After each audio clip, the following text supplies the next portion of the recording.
भाई राम राम सारे भाइयों को। जय जय शिव शंभू, जय भोले की।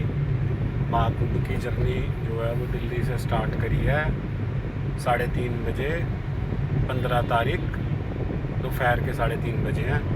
गूगल दिखा रहा है 10 घंटे। अब जितने बजे पहुँचेंगे उस हिसाब से जो है वो अपडेट देंगे। जय भोले की, जय बाबा की। दिल्ली से चले हुए लगभग 1 घंटा के आसपास हो गया होगा और हम आए हैं यमुना एक्सप्रेस। एक ऊपर बच्चा दिखा रहा है 125 किलोमीटर, आगरा 183। देख लो भाइयों, राम राम। ये जो है लखनऊ एक्सप्रेस वे के बाद आगे कानपुर जाने के लिए जो टोल है, उस टोल का जाम देख लो। लगभग 1 किलोमीटर का जाम है। 3 बजे जो है वो चले थे, 3 नहीं 4 बजे चले थे दिल्ली से। अभी बजे हैं 8। तो हमने मतलब लगा लो 4 से 5, 6, 7, 8 4 घंटे में 300 किलोमीटर जो है वो आए हैं। पहले जो है वो नोएडा वाला एक्सप्रेस वे क्रॉस किया, फिर लखनऊ वाले एक्सप्रेस वे को क्रॉस किया, और अब इटावा से जो है शायद ये स्लिप रोड है जो कि आगे फिर प्रयागराज की तरफ जाएगी। पर टोल पे इतना लंबा जाम है, 1 घंटे का जाम है। तारीख है 15 तारीख के रात के 8 बजे हैं।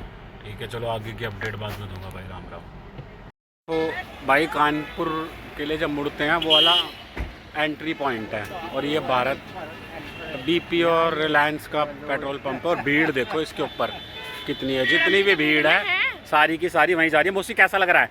बढ़िया, बहुत बढ़िया हैं? बहुत बढ़िया। खाना मिल गया ना। हाँ, अब तक का सफर कैसा रहा है? हैं? बहुत देर में खाना मिला है, 2 घंटे के बाद। 2 घंटे के बाद खाना मिला है। पर जो है बढ़िया, बोड़े के नाम पे आदमी को एंजॉय करना चाहिए, चाहे कितनी तकलीफ हो, चाहे कुछ भी हो। बोड़ा सब पार करेगा। तो अब पहुंच जाएंगे। हमने 4 घंटे का सफ़र कर लिया, 6 घंटे का सफ़र जो है वो अभी बाकी है।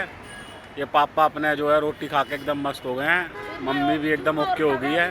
ठीक है, और बाकी अपने भाई अंदर बैठे हैं, और अब यहाँ से आगे की तैयारी जो है वो करेंगे। ठीक है भाई, जय बोले की। राम राम सारे भाइयों को। भाई 15 तारीख को दोपहर में 4 बजे चले थे, और अभी हो गए हैं 16 तारीख के सुबह के 5:30, और अभी भी प्रयागराज दिखा रहा है 2 घंटे 15 मिनट दूर। आप इस बात से अंदाज़ा लगा लो कि रोड के ऊपर छोटे से छोटा और बड़े से बड़ा कोई भी ढाबा, रेस्टोरेंट, नमकीन की दुकान, चाय की दुकान, पूरे रास्ते में कोई भी ऐसी दुकान नहीं है जिसके ऊपर लोग नहीं खड़े हैं। इतनी पब्लिक है ना सड़क के ऊपर कि आप सोच भी नहीं सकते। मैंने अपनी लाइफ के अंदर इतना बड़ा इवेंट, अभी तो पहुँचे ही नहीं है, बिना पहुँचे बता रहा हूँ, मैंने इतना बड़ा इवेंट अपनी लाइफ के अंदर जो है वो एक्सपीरियंस नहीं किया है। बाकी वहाँ पहुँच के बताते हैं। जो है वो लगा मतलब 12 प्रयागराज से 50 किलोमीटर पहले बाय रोड, और रोड की हालत देख लो और जाम देख लो। मेरे को लगता नहीं है सुबह के 6:30 बजे हैं, और कल शाम के 5 बजे के चले हुए हैं। ठीक है, ये देखो रोड की हालत।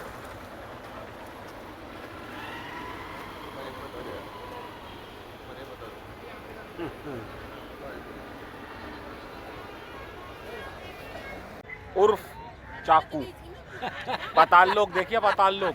पाताल लोक में जैसे था चाकू, वही वाला ये चाकू है। ये इसी के भरोसे हम यहाँ तक आ गए, वरना इस रोड को देख लो। अभी रोड घूम के दिखाऊंगा यहाँ आना कितना मुश्किल है। इतना हम जो है इतनी देर से 2 ही घंटे दिखाया जा रहा है, 2 ही घंटे दिखाया जा रहा है, 2 ही घंटे मारो ये पूरा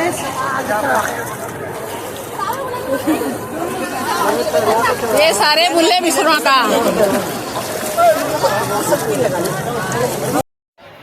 भाइयों राम राम। फाइनली जो है कल दोपहर में 3 बजे चल के, और अभी बजे हैं शाम के 6:19।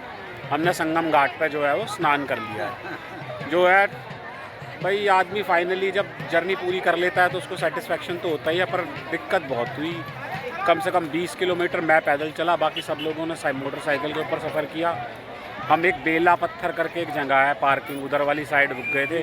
चारों तरफ का इलाहाबाद उन्होंने बंद किया हुआ है, बीच बीच में मोटरसाइकिल वाले अपने हिसाब से चलाते हैं। जो है वो तो है थोड़ा टफ काम, पर फाइनली जब आप स्नान कर लेते हो तो आपको बहुत रिलीफ महसूस होता है। तो अगर आओ तो बहुत प्रिपेयर करके आओ, और एटलीस्ट ये सोच के आओ कि आप उस वाले स्पॉट पे निकलो किसी तरीके से जहाँ पे संगम घाट है, जहाँ त्रिवेणी घाट है।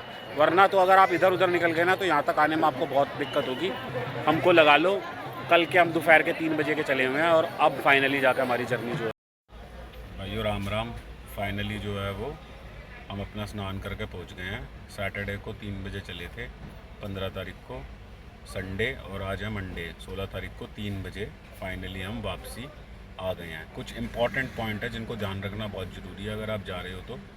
सबसे पहला पॉइंट, अगर आप किसी भी गाड़ी से जा रहे हो, अगर टैक्सी करके जा रहे हो या अपनी गाड़ी से भी जा रहे हो तो सीएनजी वाली गाड़ी मत लेके जाना।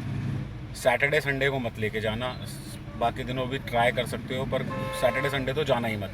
और सीएनजी वाली गाड़ी लेके जाओगे तो बहुत प्रोबेबिलिटी है कि आपके टाइम में 4 घंटे आप ऐड कर लेना सीएनजी भरने के। तो पहला पॉइंट तो ये है। दूसरा पॉइंट, आपको कानपुर से नहीं जाना है। जब आप लखनऊ एक्सप्रेसवे पे आएंगे तो सीधा लखनऊ चले जाओ। लखनऊ के बाद आपको एक नया रूट मिलेगा जो रायबरेली होते हुए जाएगा, और वो वाला रूट जो है वो नया बनाया है, उसके ऊपर कोई टोल भी नहीं, और बहुत बढ़िया फर्स्ट क्लास, कोई ट्रैफिक नहीं है। आप कानपुर होके जाओगे तो आप बहुत ट्रैफिक के अंदर पड़ो फर्स्ट। अगर कानपुर वाली साइड से जाओगे तो ट्रैफिक भी ज़्यादा मिलेगा और जो है वो टाइम भी ज़्यादा लगेगा, तो इसलिए जो है वो रायबरेली होके जाओ, लखनऊ से रायबरेली। अब बात करते हैं कुंभ पहुंचने के बाद। अब कुंभ पहुंचने के बाद अगर आप दिल्ली से एंट्री कर रहे हो तो आपको फाफा माऊ क्रॉस करना पड़ेगा, जो कि सबसे ज़्यादा कंजस्टेड है। अगर आप फाफा माऊ वाली साइड से जाओगे और अपनी गाड़ी से, तो आप फाफा माऊ अपनी गाड़ी को खड़ी करो और उसके बाद आप बाहर बार निकलो और त्रिवेणी तक पहुँचो। अगर आपको त्रिवेणी के अंदर नहाना है, अगर त्रिवेणी में नहीं नहाना, किसी और घाट में नहाना है तो आप कहीं पर भी नहा सकते हो, बहुत सारे घाट बने हुए हैं। पर अगर आपको त्रिवेणी जाना है तो आप फाफा माऊ की तरफ से ना जाकर झूसी वाली साइड से जाओ, मतलब इलाहाबाद के लिए एंट्री बाहर से करो, क्योंकि सैटरडे संडे के दिन वो पूरे सब गाड़ियों को इधर से उधर सिर्फ शहर के चारों तरफ चक्कर लगाते रहते हैं, अंदर नहीं घुसने देते हैं। तो वहीं पे मेजर आदमी जो है वो जाम के अंदर फंसता है। तो इसलिए फाफा माऊ से न जाके झूसी वाली साइड से जाओ, और जो पुल है, जो ये वाले पुल बने हुए जो है, जब आप अगर झूसी वाली साइड से जाओगे तो आपको सिर्फ पुल पार करना है और त्रिवेणी की तरफ चले जाना। और अब मान लो आप उधर नहीं जा पाए और आप जो है ये फाफा माऊ वाली साइड से एंटर हुए, तो अब आपको झेलना है अगर सैटरडे संडे जा रहे हो। बाकी दिनों में जा रहे हो तो कोई प्रोबेबिलिटी है, पर अभी संगम के 10 ही दिन बचे हैं, तो मुझे लगता नहीं है कि भीड़ कम होगी, भीड़ बढ़ती रहेगी। सिर्फ 10 दिन बचे हुए हैं, तो आपको फिर झेलना है उन बाइक वालों को जो आपसे उल्ट सुल्ट पैसे मांगेंगे, वरना आप 20 किलोमीटर पैदल करने के लिए तैयार रहो। फाफा माऊ से त्रिवेणी का जो एरिया है वो 20 किलोमीटर, और मैं 20 किलोमीटर पैदल करके गया हूँ। बाकी मेरे मदर फादर, उन्होंने कम से कम 4 या 5 बाइक्स चेंज की हैं, जिनके अंदर 800-900 रुपये बाइक के अंदर लग गए हैं।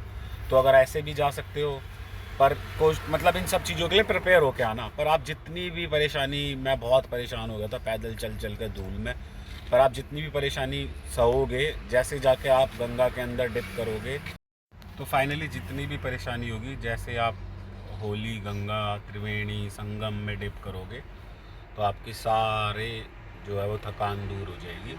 आपका जाना जो है वो आपको वर्थ लगेगा, जितना भी चलना है वो सब वर्थ लगेगा। मतलब मुझे ऐसा ही लगा। उससे पहले मैं बड़ा परेशान था, पर स्नान के बाद बड़ा अच्छा लगा। अब आपको प्लान कैसे करना है? अगर आपको सिर्फ स्नान के लिए जाना है तो आप कोशिश करो, आप इलाहाबाद के अंदर रात को एंटर करो। आप अपनी ट्रिप को ऐसे प्लान करो, आप रात को एंटर करो, तो आपको शहर में जाने की रिस्ट्रिक्शंस कम से कम मिलेंगी और आप अपनी गाड़ी को अंदर ले जा पाओगे। अगर आपकी गाड़ी अंदर चली गई, फिर आप बेशक से दिन में भी निकलोगे तो जो अंदर चला गया उसको वो रोक तो सकते नहीं बाहर निकलने से, तो आप बाहर निकल पाओगे। तो जो लास्ट पॉइंट है वो अपनी ट्रिप को ऐसे प्लान करो कि आपको रात को 12 बजे के बाद आप उसके अंदर एंटर करो, संगम के अंदर, और सुबह फिर जल्दी अर्ली मॉर्निंग स्नान करके आप निकल लिया हो। रहने वहने के इंतजाम हैं, पर उसका कोई पर्पस तो बचा नहीं है, क्योंकि अभी 10 दिन का संगम जो है वो बचा है। तो सब भाइयों को राम राम। मेरे बड़े अच्छे गए, बहुत अच्छा लगा, सारी थकान दूर हो गई। मेरा बेटा श्रवण यानी कि नवनीत हमें बहुत अच्छी तरह लेके गया है और हमें खूब बढ़िया तरह वो किया है, दर्शन करवाए हैं। बहुत अच्छा लगा हमें। मैं अपने आशीर्वाद देती हूँ अपने बच्चे को, खूब तरक्की करे, स्वस्थ रहे, खुश रहे। जय बोलेगी, बोल शंकर भगवान की जय।